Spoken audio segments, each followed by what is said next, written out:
bá wá kú wàá print fọ́tò Ìyábọ̀ Òjó tó pọ̀ àtọmọ ẹ̀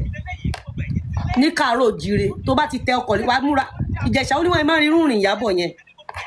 wò ó kò sí àǹgù tó dé wàá bá àwòrán Ìyábọ̀ àtàwọn ọmọ ẹ̀ in a week gbogbo 7 days yẹn ní Ìyábọ̀ Òjó àtọmọ ẹ̀ máa ń gba èpè kò tún ṣe lórí social media o orí social media yẹn formality nìyẹn láti àná sì mo ti bẹ̀rẹ̀ iṣẹ́ kan fún wọn ní ìjẹta mọ́jú àná. èèyàn wa Lizzy Anjorin ó ti jáde ó wá sọ̀rọ̀ wípé tí bàbá Ìjẹ̀ṣà tó bá fẹ́ mú Ìyábọ̀ Òjó balẹ̀ tí ó fẹ́ pa ó ní àwọn ìrìn tó yẹ kí ó rìn nìyí àwọn ìgbésẹ̀ tí ó yẹ kí ó gbé nìyí ẹ jẹ́ ká sọ̀rọ̀ nípa ẹ jẹ́ ká gbọ́ látẹnu Lizzy Anjorin ní nǹkan tí ó sọ lénìí. àná mọ́jú èní mọ́jú ọ̀la everyday tó bá ti jó gbọ́dọ̀ máa mú fọ́tò Ìyábọ̀ kiri àtọmọ ẹ̀ tó bá ti wá fẹ́ ṣaṣẹ́ yẹn wàá máa ní àtàwọn tó ń gbèjà Ìyábọ̀ àtàwọn tí Ìyábọ̀ Òjó ń gbèjà ó ṣe kókó Ìjẹ̀ṣà lọ bèrè mú Ṣẹ́gun Ìjẹ̀ṣà lọ bèrè wò ó ní ọmọ kan àti 5 years ago over 7 years ago gun àtàwọn Ìyábọ̀ Òjó ṣó wò póòsì ẹyọ kan mo sì ṣe fún mi tí dọ́dọ̀ yẹ mi tí dọ́dọ̀ bàbẹ́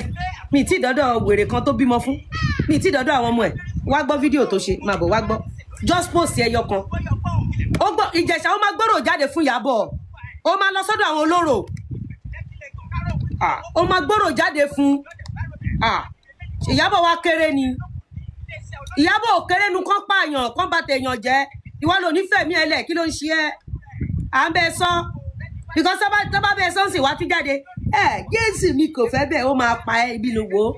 àwọn tó ju ẹ̀ lọ wéèsì wọn kò sí wọn tó ṣẹlẹ̀. tẹ́ bá wo kéèsì tẹ́ bá wo ọjọ́ tí Ìjẹ̀ṣà jáde tẹ́ bá wo week tí Ìjẹ̀ṣà jáde láì ṣe pé Ìjẹ̀ṣà sọ̀rọ̀ rárá tó bá wo week àtijọ́ tí Ìjẹ̀ṣà ti jáde ní prison láì sọ̀rọ̀ Ìjẹ̀ṣà rárá àtijọ́ yẹn lọ́kàn Ìyábọ̀ Òjó ti balẹ̀. week tí Ìjẹ̀ṣà jáde ní Ìyábọ̀ Òjó lọ sẹ́wọ̀n ní Àbújá week tí Ìjẹ̀ṣà jáde Ìyábọ̀ Òjó lọ sí prison ní Àbújá.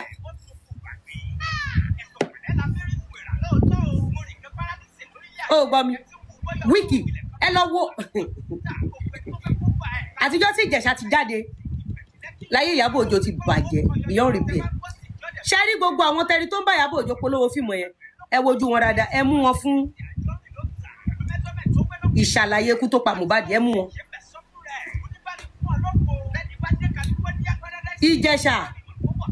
èmi tí mo jóbìnrin àtẹ̀yìntàn tí mo gbé oyún fóṣù 9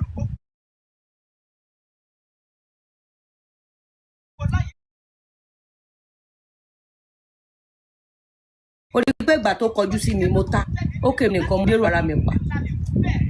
I can only use your case as a case study Ìjẹ̀ṣà. I have done my part and we have done well. Imagine kí Ìyábọ̀ máa ní pé kí Ìjẹ̀ṣà má dárúkọ mu Ìjẹ̀ṣà ó tí ì mẹ́nu ẹ̀ Ìjẹ̀ṣà ó nídìí láti lọ wo awo